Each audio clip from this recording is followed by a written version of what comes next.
नमस्कार, स्वागत है आप सभी का सीटेन न्यूज में। मैं हूं आपके साथ अपूर्वा श्रीवास्तव। हाजिर हूं उत्तर प्रदेश की सियासत से जुड़ी एक और बड़ी खबर के साथ।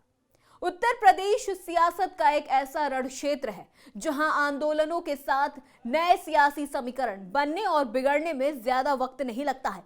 सूबे की राजनीति में 40 साल तक ब्राह्मणों का दबदबा कायम रहना, 1990 के दशक में उनका हाशिए पर जाना और एक बार फिर से किंग मेकर बनकर उभरना, उत्तर प्रदेश की इसी जाति आधारित राजनीति के दिलचस्प अध्याय हैं। यूपी की राजनीति में ठाकुरों और ब्राह्मणों का काफी अहम रोल रहा है। देश के सबसे बड़े सूबे उत्तर प्रदेश में अगले साल विधानसभा चुनाव होने वाला है। बीजेपी जहां एक बार फिर सत्ता पर काबिज होने की कोशिश में जुटी है, तो वहीं समाजवादी पार्टी 5 साल और बहुजन समाज पार्टी अपना 10 साल का सियासी वनवास खत्म करना चाह रही है। इस बार का चुनाव बीजेपी के लिए चुनौती से भरा होगा।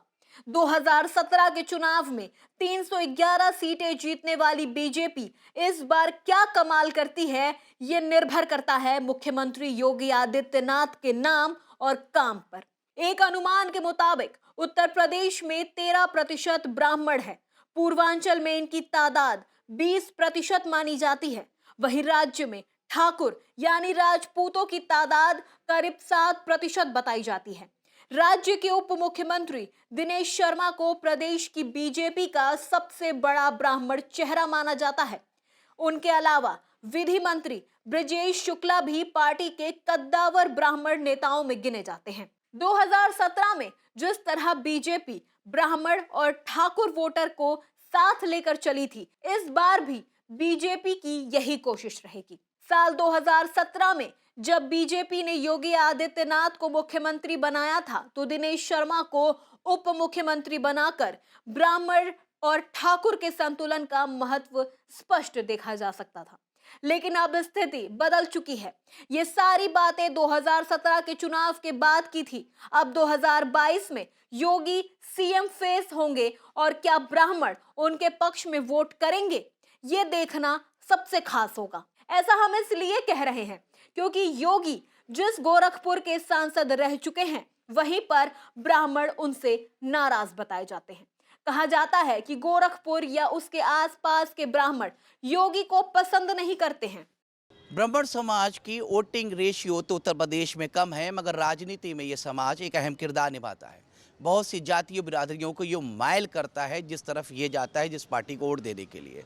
इसीलिए 2017 में जब अखंड बहुमत प्राप्त करके भारतीय जनता पार्टी सत्ता के करीब पहुंची, तो अचानक ब्राह्मण समाज को साधने के लिए कई नाम सामने आ गए, मगर एकाएक ठाकुर समाज के चेहरा योगी आदित्यनाथ हिंदू फायर ब्रांड नेता सीएम हो गए, जिसमें ब्राह्मण समाज पीछे हट गया। नाराजगी जरूर थी, मगर बीजेपी ने भी एक खेल खेला। डिप्टी सीएम जो है वो ब्राह्मण समाज के डॉक्टर दिनेश शर्मा को बना दिया।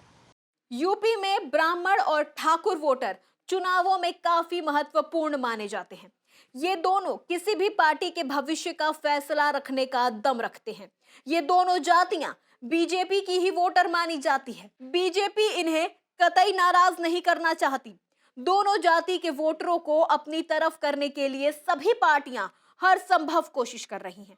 सभी पार्टियां ब्राह्मण और ठाकुर सम्मेलन कर उनको अपनी ओर खींचने की कवायद में लगी है। पूर्वांचल की सियासत में ब्राह्मण और ठाकुर के बीच सियासी जंग से सभी वाकिफ हैं। विधानसभा चुनाव से पहले सपा में हरिशंकर तिवारी और उनके बेटों की एंट्री से पूर्वांचल के सियासी समीकरण बदल सकते हैं, और साथ ही बीएसपी ही नहीं बल्कि बीजेपी की ब्राह्मण के लिए भी पूर्वांचल के इलाके में सियासी चुनौती खड़ी हो सकती है। क्योंकि यूपी में जब से सीएम योगी की सरकार बनी है, तब से ही विपक्ष आरोप लगाता आया है कि 5 साल जो सरकार चली वो बीजेपी की सरकार नहीं थी, वो राजपूत की सरकार थी। ये देखना काफी दिलचस्प होगा कि क्या बीजेपी इस बार ब्राह्मणों की नाराजगी दूर कर पाएगी या नहीं। कांग्रेस प्रवक्ता पंकज त्रिपाठी ने कहा कि योगी सरकार में सबसे ज्यादा जिसका शोषण हुआ है, जिनको सबसे ज्यादा प्रताड़ित किया गया है, वो ब्राह्मण ही हैं। उत्तर प्रदेश के अंदर इस सरकार द्वारा सबसे प्रताड़ित की गई कौम, सबसे प्रताड़ित की गई जाति अगर कोई है तो ब्राह्मण है। हजारों निर्दोष ब्राह्मणों की हत्या, जिस दिन से योगी आदित्यनाथ ने शपथ ली है उस दिन से ब्राह्मण इस सरकार में प्रताड़ित किया गया है, परेशान किया गया है, और ब्राह्मणों ने भी सोच रखा है योगी जी को 2022 के चुनाव में मठ के अंदर भेजने का। सपा प्रवक्ता मनोज यादव ने कहा कि जो बीजेपी एक समय में स्वर्णों की पार्टी हुआ करती थी, अब योगी की वजह से वो केवल ठाकुरों की पार्टी बनकर रह गई है। देखिए, ये कहा जाता था कि बीजेपी जो है वो सवर्णों की पार्टी है, ठाकुर, ब्राह्मण और बनिया की पार्टी है। लेकिन एक मेरिकल हुआ, एक जादूगरी हुई है उत्तर प्रदेश की 2017 के चुनाव के बाद।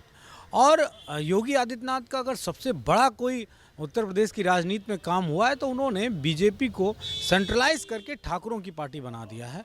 इस अचीवमेंट के लिए योगी की तारीफ होनी चाहिए, इस अचीवमेंट के लिए योगी को कोई मेडल मिलना चाहिए, क्योंकि जो एक विस्तृत रूप से सवर्णों की पार्टी कही जाती थी, आज वही पार्टी सिर्फ ठाकुरों की पार्टी बन के रह गई है। इसका उदाहरण मैं देता हूँ, किस तरीके से संसदीय क्षेत्र प्रधानमंत्री जी का वाराणसी होने के बावजूद वहाँ समाजवादी पार्टी के 2-2 एमएलसी जीत जाते हैं और बीजेपी का कोई एमएलसी नहीं जीतता है।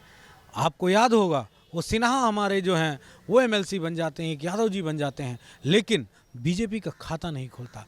ये बात इस बात पे मोहर लगाती है कि बीजेपी की उत्तर प्रदेश की सरकार ने अपनी राजनीति को ठाकुरों की राजनीति में सीमित कर लिया है। यूपी में ब्राह्मण और ठाकुर की अहमियत सभी पार्टियां जानती हैं, जिसको लेकर सभी पार्टियां ही इन दोनों जाति के वोटरों को अपनी तरफ आकर्षित करने की तमाम कोशिश कर रही है। अब 2020 के चुनाव का फैसला किसके पक्ष में होगा, ये तो आने वाला वक्त ही बताएगा। Bureau report, C10 news.